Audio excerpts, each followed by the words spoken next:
ஐயா சொல்லு. என் தம்பி பையனுக்கு கல்யாணமுங்க. கோயம்புத்தூர் வரைக்கும் போயிட்டு வரணும். இந்தாப்புல போய் தண்ணி எடுத்துட்டு வா.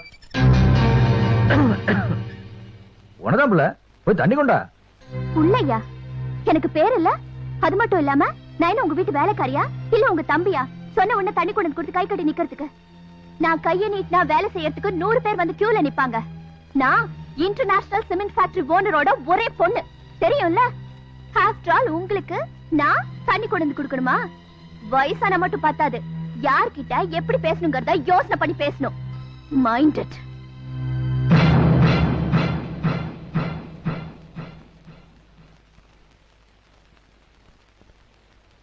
ஐயா சின்ன ஜெருசு ஏதோ தெரியாம பேசிருச்சு, மனசுல வச்சுக்காங்க ஐயா, மன்னிச்சிருங்க. தப்பு நம்ம மேலதானே கணக்கு. எதையுமே தப்பா நினைக்கிறவங்கிட்ட வேலை சொன்னதே தப்பு தானே. இந்தாங்கண்ணா. ஏன்டா தோட்டத்துக்கு போலியா நீ? பரப்புறேனுங்க.